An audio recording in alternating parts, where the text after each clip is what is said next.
Okay, looking at a new topic now, exponentials and logarithms, and this starts with a bit of a recap of indices. So let's do that.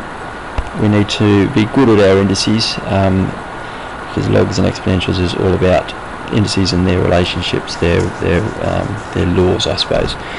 So some basic stuff to kick off. We are really just recapping some basic index laws.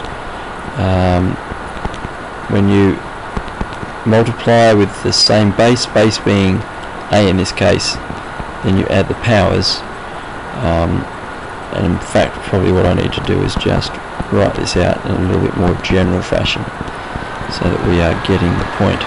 So importantly here, the base, which in this case is a, they're the same, then we multiply and we add the powers. Similarly, if the bases are the same and we are dividing and we subtract the powers like so. So some examples of this sort of thing: 5a to the power of 7 times 4a squared. We will multiply the 5 and the 4 to get 20. Now we'll deal with the algebra. The base is the same, we add the two powers together to get 28 to the power of 9. That sort of thing there. A division question might look a little bit like this, where perhaps we've got, I will leave the bracket out for the moment. We're just dealing with division.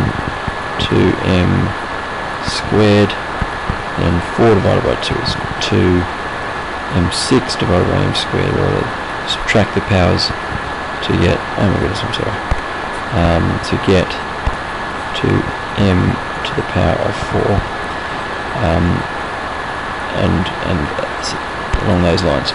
Okay, moving on. When we have a power to another power, so we've got a to the power of m, that's all raised to the power of n. This one, we multiply those powers together. It's another little index law, and that is, let's just do a little example of that. So if we've got, so we've got 2x to the power of 6, and we're taking all that to the power of 4, and then we've got to take very carefully, the 2 has to be raised to the power of 4 as well, which is 16, and then the x, 6 and the 4 here multiply together, so it's 16x to the power of 24, and that's looking good. Okay, what else do we need to know? We need to know that the 0 power results in 1, and so we need to be careful that we don't mix up these two, where 1 is raised to the power of, this is all raised to the power of 0, which gives us 1 naturally. In this example here, it's a to the 0, which is 1, and the 2 comes in afterward. Our order of operations dictates that we do powers first. So there's something to do, just watch out for. While we're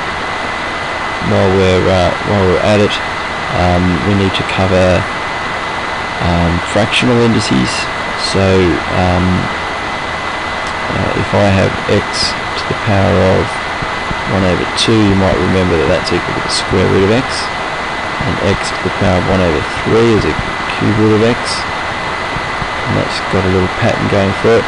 But now let's just write this a little more generally. If it's x to the power of p over q, it's the cube root of x to the power of p, and that power of p can sit inside or qx.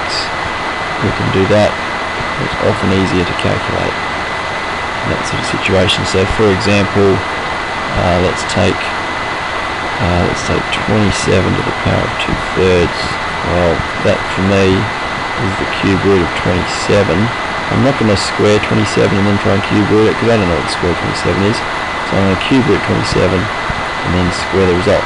The cube comes from the denominator, the squared comes from the numerator. this is 3 squared or 9. Okay, it's all happening very quickly.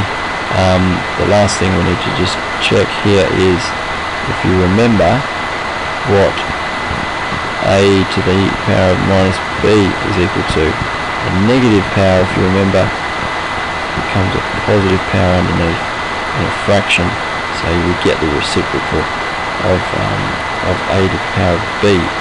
So sometimes we have to be very clever about this. This could be 3 to the power of minus 2. And you say, well, that's 1 over 3 squared, which is 1 over 9. That's great. Sometimes we are forced to consider such things as 16 to the power of minus 3/4, which we have to deal with negative and fraction. My advice is always to deal with the negative first. So we put 1 over, let's just deal with that. Now I've got a positive power and I can get to work on, and that's 4th root, isn't it, of 16. Don't cube 16. Let's find the 4th root of 16, then cube it. So we get 1 over, 4th root of 16 is 2. Go 3, and our result is 1 over 8. Okay, hopefully there's enough there for you now to get along with the first 3 exercises in the exponentials and logs chapter. I'll see you on Monday.